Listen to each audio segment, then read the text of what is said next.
வணக்கம். ஆஸ்திரேலியா மெல்பர்ன்ல இருக்கோம். ஆஸ்திரேலியாவில் பல நகரங்கள் சமீபத்தில் உருவானவை. சமீபத்தில்னா 200 வருஷம், 150 வருஷம்.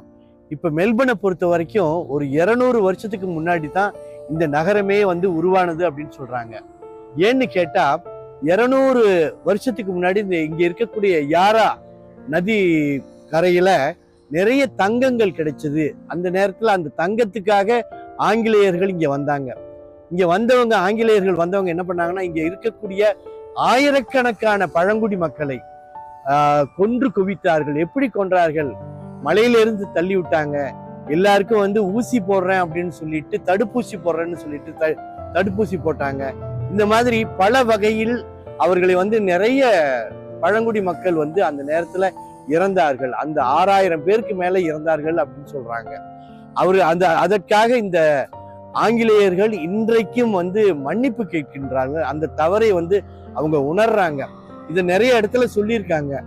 இன்றைக்கும் இங்க எதுவும் செய்யறதா இருந்தா இங்க இருக்கக்கூடிய பழங்குடி மக்களிடம் அங்க இருக்க அந்த ஆவிகள் எல்லாம் இங்க இருக்குதுன்னு சொல்றாங்க.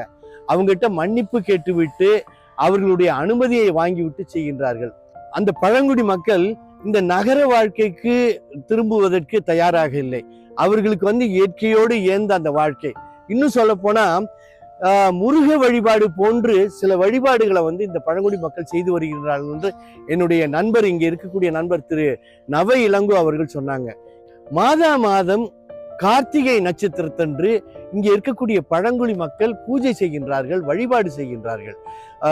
அவர்களுடைய வழிபாடு முருக வழிபாடு போன்றது. இதை கிட்டத்தட்ட 60,000 வருஷத்துக்கு முன்னாடியே செய்யறதா சொல்றாங்க. இது எந்த அளவுக்கு வரலாற்று பூர்வமான உண்மை, இதற்கு என்ன ஆதாரம்னு நமக்கு தெரியல. ஆனா முருக வழிபாடு என்பது போன்ற ஒரு வழிபாடு இந்த ஆஸ்திரேலிய மண்ணில் அந்த காலத்திலேயே இருந்திருக்கு அப்படின்றதுக்கு இது ஒரு சாட்சி. ஏன்னு சொன்னா அவங்க முருகன்னு சொல்லியே தவிர கார்த்திகை முருகனை போன்ற ஒரு ஜோதியை ஏற்றி அதை வழிபட்டு வருகின்றார்கள். உடம்பெல்லாம் சாம்பலை பூசிக்கிறாங்க, மந்திரம் மாதிரி என்னமோ சொல்றாங்க. அது இன்றைக்கு நடந்து வருகின்றது. ஆகவே முருக வழிபாடு போன்று இங்கே ஒன்று இருக்கின்றது.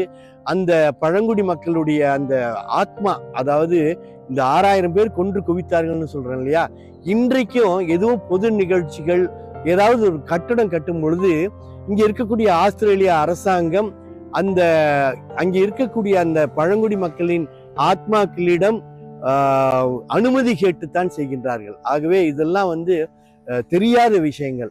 ஆஸ்திரேலியா அப்படின்னா ரொம்பவும் வளர்ந்த நாடு, ரொம்ப ஒரு முன்னேற்றகரமான நாடு. உண்மையில முன்னேற்றம் 200 வருஷத்துக்குள்ள நிறைய முன்னேற்றம் அடைந்திருக்கு.